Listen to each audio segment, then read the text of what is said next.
I do like the word momentum. If we can put another word to that to make it sound less corporate-y.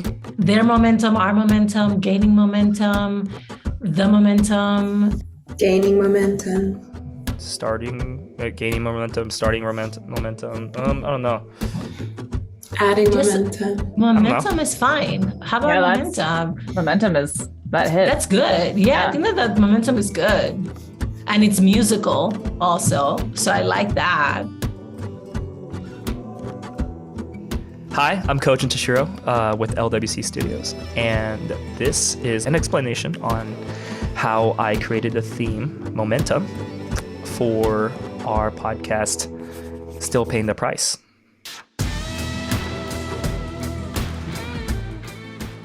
When I first started to kind of develop the concept for this theme, one thing I had to realize is, one, it's not just about the past, it's about the present as well, and it's about the future. So when I discussed it with the team as well, what happened was I had to realize musically in the theme that we have to have past elements and modern elements to bring it into the future. And that was a very, very key thing that I had to process in my mind. So when I looked at the music, I had to look at the music of both formerly enslaved people as well as the music in context now. And I wanted to bridge the gap between both, utilizing the past history and then bringing it into the future through instrumentation and melody and musical elements. And then also modern artists that are still kind of painting the picture today. So one thing I did was I concentrated on blues. And the reason is because the blues is definitely music created by Black people from America during the time of slavery, and developed even further after the slavery. So when I first started, I thought, what is a good way to start to be able to honor that history and timeline that created this music in the first place? And I realized that I need to go into the history and the context of music and how it was being made actually during that time. So after a few interviews from the podcast, I realized and I learned that a lot of the music was either made by either bodily percussion, which was the only percussion available at the time, unless you had a crate. Another instrument that soon became the banjo, but it was very close to what a guitar is now. So I realized the best way to do this is to create a theme that's involves both sides of that. So I when I started the theme, I said, I'm going to make the theme start out and the core part of the theme with just the guitar and sounds made by the guitar and sounds made by the body, to be true to the historical context. So when I first started out, I had a guitar, acoustic guitar, nothing but acoustic guitar, and my hands and feet.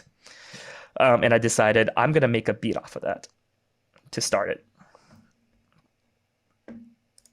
So if we just look at the guitar, it starts with a percussive kick and snare and other rhythmic elements.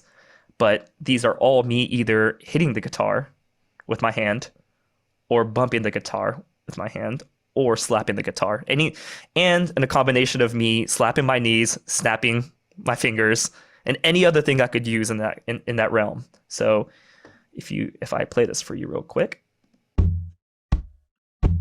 this kick is entirely made from me either hitting the guitar with an open fist or a closed fist and muting different parts of the guitar, which was a technique that was developed back then. And then what I added to it was a little, this is actually a pretty funny story. While I was adjusting the guitar, I realized that I accidentally hit the mic stand and it made a boomy noise. And then I realized that's kind of cool. Like it kind of sounds like a sub, and I thought, maybe that's an element that can bring us in the modern sense. So I used that. So I combined it, and now we have a more deep kick that sounds like a more modern kick. And then I created a snare. So naturally, I slap the snare by slapping the strings, and then I decide to strum it a little bit more. pan that to the left and right, so it gives a more fuller sound. And then I actually realized that I didn't hit any part but the strings, so I started hitting the side of the guitar as well to give it a little extra pop.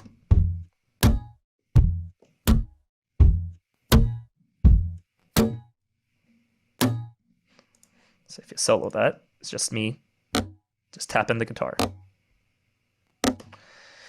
But now that I had this, and I was going to create more of a modern bluesy music, I now need rhythm, because this just sounds like sounds like a plain old rhythm, and blues is all about the rhythms in between just as much as the main rhythms.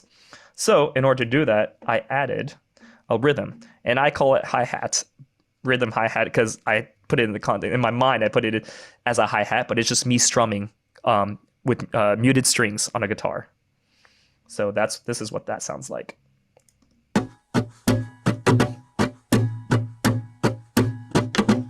And mind you, this is all still just my acoustic guitar and my handy dandy mic. But when you put that in context, you'll see why I've named it the guitar rhythm hat. It acts as a hi-hat. But I delayed it a little bit because blues is about the groove, and you can't have a groove just playing everything straight. As the lovely producer Jay Dilla and Questlove from The Roots said, you can't just play it straight through the whole time. So then I realized I need a bass, but wait, it's not like they had a 4-piece band back then. So I guess I have to make the bass out of the guitar too. So this is me strumming and increasing the lower end to make it sound like a bass, but this is still acoustic guitar.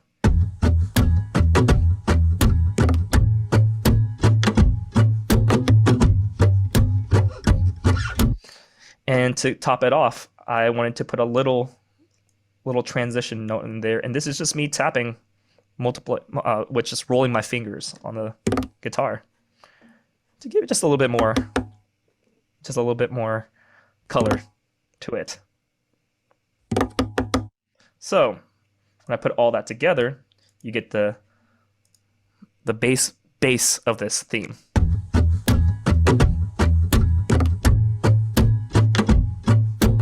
Add in a little snap.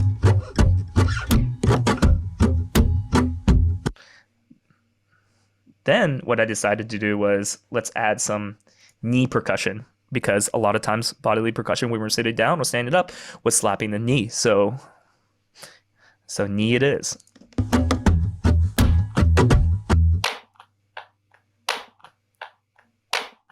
So this is me slapping my knee and snapping at the same time.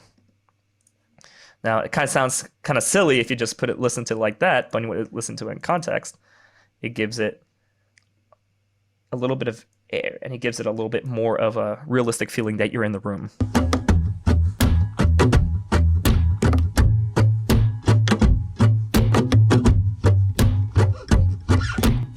Which is more of the intimate feeling that I want to create when I was making the theme. Now, you can't have blues if you don't have a guitar. Now, although in the past, in the original context of blues, we didn't always have electric guitar, but like I said, I wanted to bring more modern context into it, and the blues we know now involves a lot of electric guitar. So I brought in electric guitar.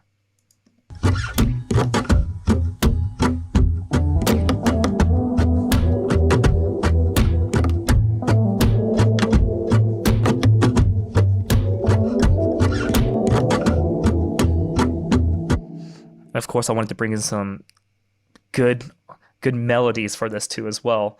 And like I said, I only have limited resources available. So what do?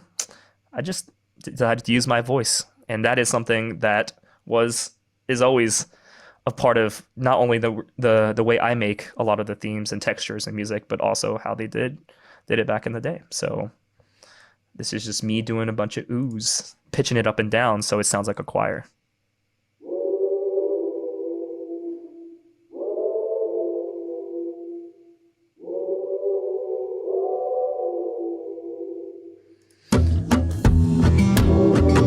I hear a little bit clearer right here.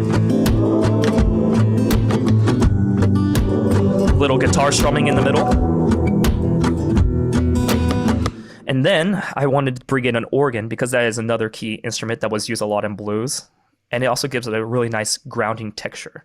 But I also wanted to make the transition into the main exciting dynamic part of the theme. So I brought that in, but I also did a little something cool. One of the really things I love about modern music is we use a lot of different plugins and a lot of different digital tools to make things sound like they're not. So I wanted certain melodies from a guitar, but I wanted it to sound like someone was singing it, because that's one of the ultimate goals of guitar, to create melodies that sound like you're singing.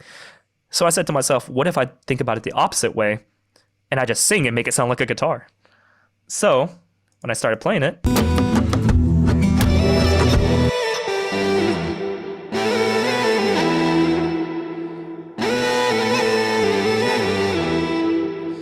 so this is basically just me, if I take all the plugins off of it, heavily auto-tuning my voice to make it sound digital, pitching one of them down. And then what I did was put a little bit of an altering saturation effect on it, so it makes it sound a little bit more raspier and tougher.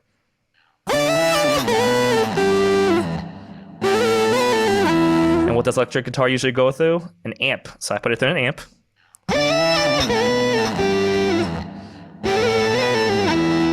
And a couple more processing and a little bit of reverb, and you got this Bon Iver sounding choral line.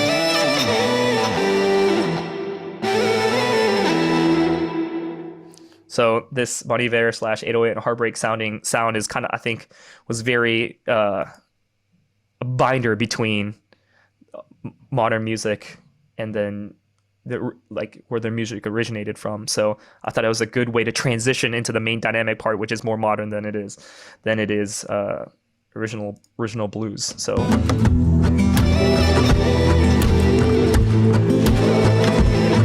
organ acts as a binder in transition, builds up.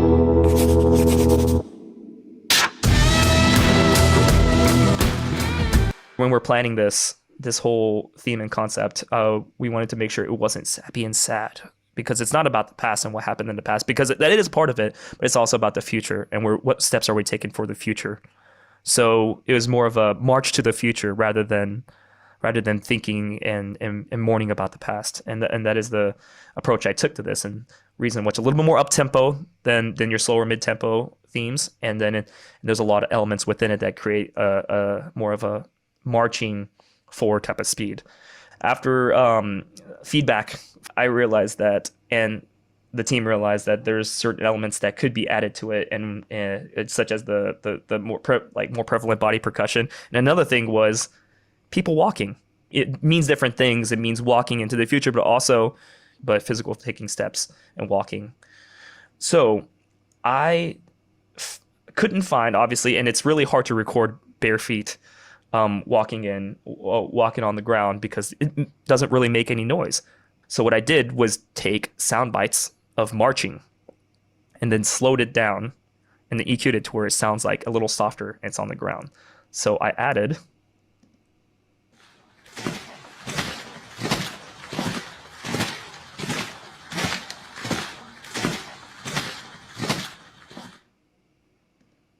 and then in the hook, I added more. Sounds a little bit more like marching, but there's a lot more elements going on, so I had to make it just a little bit louder. Now, to break this down, there's a little bit more context that I need to explain. So one of the cool things I wanted to do is, this is about modern reparations, and I'm like, how can I represent that but not be on the nose as much, but still be easy to understand? I thought to myself, what is modern reparations if you put it into audio? And as much as I would, like to record, land of 40 acres and a mule, this is not the biggest context that you can give an audio clue. So I thought to myself, what if I use sound effects of writing a check, ripping it, and stamping it in order to bring it into the dynamic part, which is what brings the emotion and what brings the main, all of the glue together from the past and present. So if I mute those things, everything except that, you hear the buildup of someone writing a check, someone ripping it, and then someone making a huge step on it. So if you hear that in context with everything else,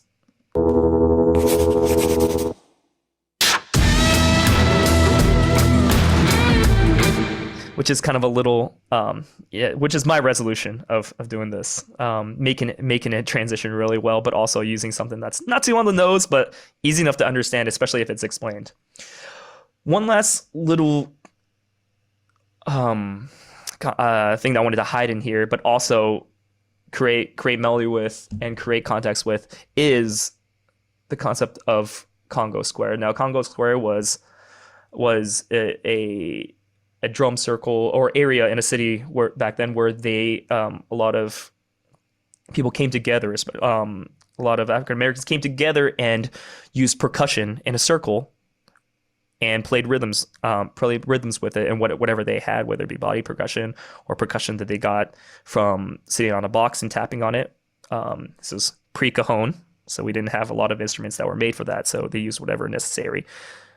But in Congo Square, they gathered around and used a lot of African rhythms and melodies, which mainly became the rhythm that developed the blues and also the rhythm blues later on. So it's a very vital part of music, in transitioning of music from a lot of spirituals and church music into blues and jazz and R&B. So I wanted to put some kind of element there, but I didn't want to, a lot of African rhythms are very, very constructed in a way that it's very fast. Or if it's not fast, there's a lot of percussive elements and filling in the gaps. So I didn't want it to be too much and overbearing of the melodicness that the theme had, but I still wanted to include it because it's a very important part of the history. So I did it to where I sped it up and then slowed certain parts down to make sure that it fits the rhythm, and it just adds to it just a little bit, but just enough that it doesn't impede the idea, but rather than add to it. So this is, if you listen to this, this is one of the kind of African percussive themes that you can hear in a lot of the music from Africa. And I wanted to kind of put that in subtly. So if I just mute everything except the drums, include the digital drums that I added,